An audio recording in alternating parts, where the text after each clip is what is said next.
Not bad.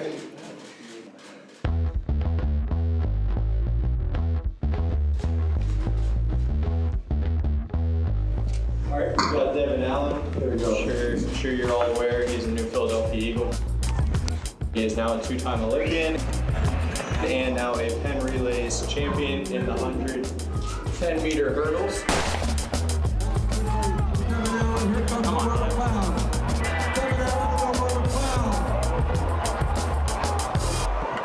Not to mention, he just reset the world best time of 13:11 today. Devon Allen, 13:11. That is a new Penn Relays record. Not bad. All that week's work. Who's the world's greatest? Hey, right now, me. Hopefully by the end of the year, me. I'm trying to get that gold watch. Where did I get one? For the presentation of the Penn Relays Championship watch to Devon Allen with a new Penn Relays record. And welcome to Philadelphia. I got that ice watch, that plain Jane joint. Yes, sir. Fresh off the whip, baby. Philly's been great for the last week. I've been here since Monday at OTAs all week with the football team. Go! Track is the fundamental basis of all sport here in the United States. Football, basketball, baseball, soccer. If there's no track and field, there's no sprinting, there's no athletics, these sports don't exist. I think football and track are pretty similar in the sense the type of athletes that play it. It's a really explosive, power-based, speed-based sport, especially in my position at wide receiver. NFL players all the time, they come to speed coaches like myself in the off seasons to get faster because there's a value put on speed. And the idea that you are going to be this world-class track and field athlete and try to be a viable and valuable contributor to an NFL team hasn't ever happened while you're doing both. 27-year-old rookie. My plan to balance both track and football is going to be pretty interesting. Guys like Bo Jackson did it, who I looked up to. Deion Sanders was able to do it multiple sports. These guys have done it before.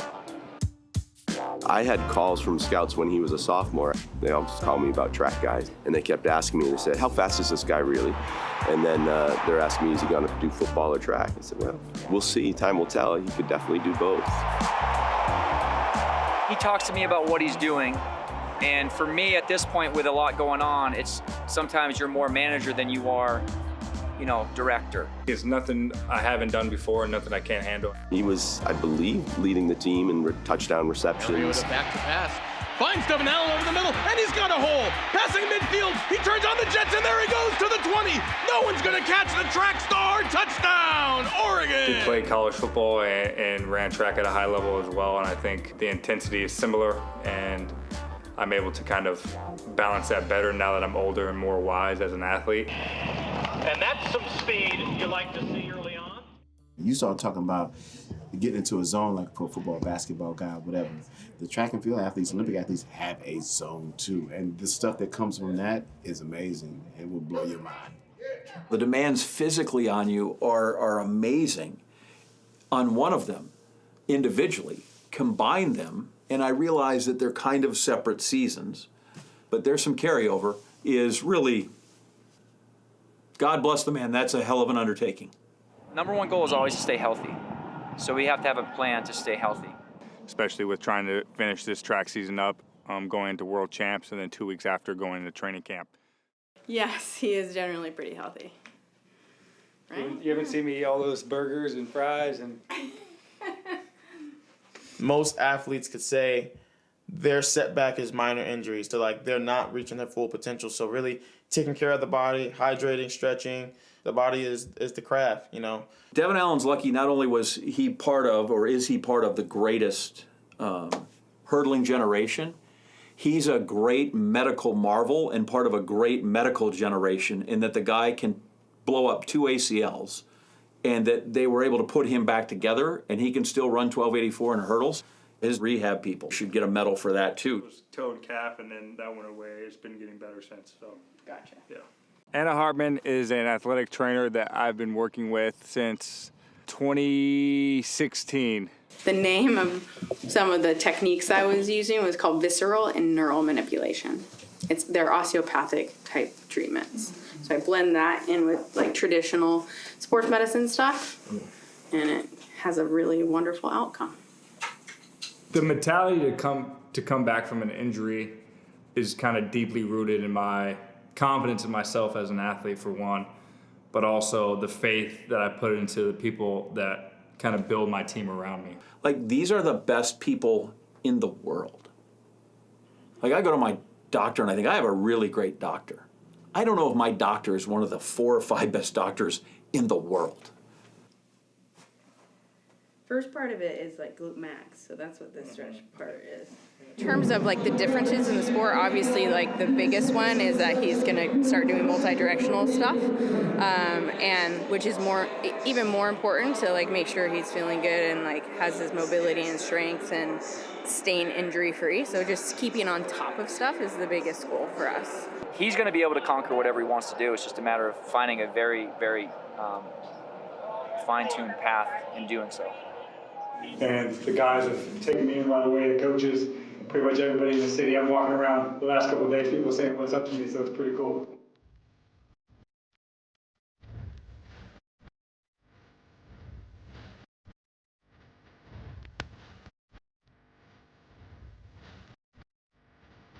Ooh, man. Yeah, shooters gonna be wild. Yeah. Especially when I start playing well. Congrats, man. Thank you. Yo, man, he's trying to go home. No, he's home. What are you talking about? Yeah, I gotta go up the street. Yeah. What's up, fellas? What's up? Yeah, I'm your biggest fan. I swear I am. Too. You went to the NFL. Here. Big. Thank you. Yeah, I'm going to the NFL too, and I'm gonna be on the game. How old are you? For 16. You're good. You got time. Give me some change. Yeah, I'm never washing my hands like that. Change crazy, man. All right, thank you. All right, boy. Yeah, so the last month I've been pretty busy, back and forth between Philly and Annapolis training, and at OTAs in Philly doing some football-related stuff, running routes, catching footballs, lifting, learning the playbook, and then back in Annapolis on the weekends to train on the track. And then actually 2 weeks ago, getting COVID, but recovered from that pretty well. With the track season kind of here right now, it's kind of the priority in the sense that I'm trying to, get in shape and get ready to run in USAs in about 8 weeks, and then Worlds 3 weeks after that.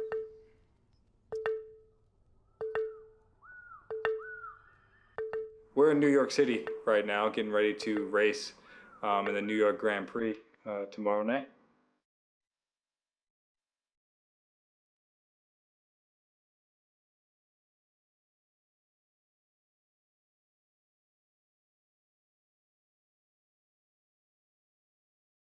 New York, man. It is a field that is the greatest hurdling generation ever. Some of the best American hurdlers in the last 10 years are going to be racing, me included. Who has made a couple of Olympic teams and been, so close to a podium. Daniel Roberts. Looking for validation. A lot of fast times, but I need to see it on a world stage. Grant Holloway. The reigning world champion and the Olympic silver medalist.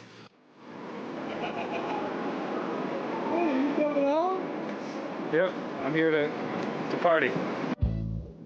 Yeah, this traffic's crazy. New York City. How was Central Park today? No, it was great. It was outstanding. First time I've been there. Very nice park. Pretty central to Manhattan. Going to Randall's Island, where Icon Stadium is, to run the New York Grand Prix. Little smoky 110 hurdle race. Got some fast guys in it. Daniel's in it. Grant's in it. So, should be a good one. The motto that I usually say is, if you bet against me, you'll go broke. So just leading into that, I just really want, I'm all about proving people wrong. And the thing is, once I get hot, it's hard to calm me down. To be the greatest, it takes a lot of determination, a lot of confidence. The great ones, they learn to do things right when they were physically exhausted. And so when they were fresh and in game ready, it just happened. A will to take yourself somewhere where most normal, rational human beings don't want to go. Being the greatest, I feel like it's just something you have to know about yourself, not something you can just kind of like train yourself into. This is what it takes to be great. This is what it takes to be a world champion. This is what it takes to be an Olympic champion. Whether you're the best in the world or you're the worst in the world, if you're not able to be coached, you're not going to maximize your potential. And that's what my challenge is with Grant, to teach him how to do things right when he's fatigued. Because as we know, he's an energy monster that he's going to get hyped up. It's a whole nother level of pain and suffering and sacrifice. You have to know that, and you have to be that daily, day in and day out. No matter if you have an off day or not, that has always got to be something on your mind. Okay, now let's figure out ways how we can have the world record and put records in certain spots where nobody can touch them. Greatness doesn't just happen. It's something that people work hard at every single day. And of course, a lot of hard work and consistency and being aggressive towards your goals and setting your goals as high as you can. I like to say practice makes permanent, and then you have to trust the practice that you do. PB latte. Does that make you faster? No, it doesn't make me faster, but it's a good little caffeine boost before I start warming up, which is nice. I always like to go into a meet feeling juiced and hyped up, which I probably will once I get into the stadium. It's always a ride. You kind of like low-key. You can't be locked in for too long. It's too much energy to be focused for hours and hours and hours. I don't want to be that guy because I always give coaches a hard time for being the coffee at the track guys, walking to practice. Right. The veteran move. Yeah, it's a vet move. We gotta own that feeling. Hey, this might be a world record day. Yeah? Yeah. I got a great feeling.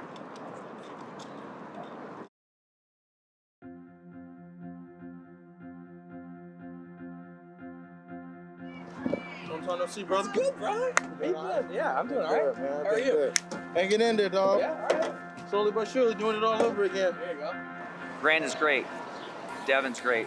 Grant has a phenomenal start. Devon's more known as a closer. He has to make sure that he can do both really, really well. And in order to do that, he has to be more efficient at the start and then close harder at the finish.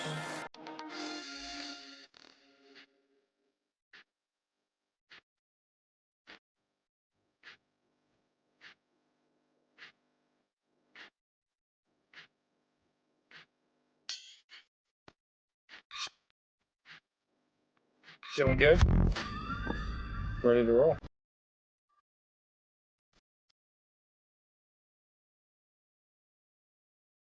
Yeah, I think Grant's capable of being beaten, but Grant is very, very good. Who runs the best race on the correct day? Always believe in Devon, and I tell him every day he's the best in the world. Twice in Olympic Games finalist, world rank number 2 for the USA, Devon Allen.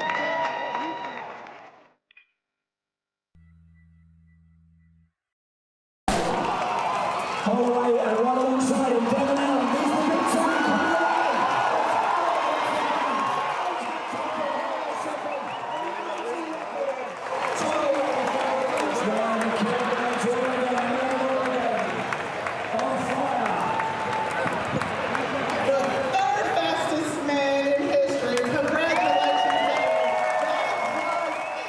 I just ran the 110-meter hurdles with a new meet record and PB with 12:84, which is ridiculous. There haven't been many guys that have run in 12:8s. And where are we going from here? From here, we're going. Actually, I fly to Oslo in the morning for the Oslo Diamond League.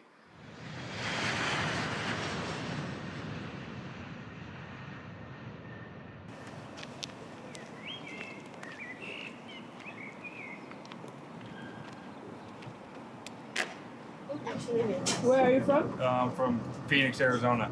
In the US. Arizona? Yeah. Okay. Where are you from? We're making a movie. So. Oh, really? Yeah, you guys Can we be in the Hello. movie? Hello. Hey. Guys. Are you guys from here? Oslo, yes.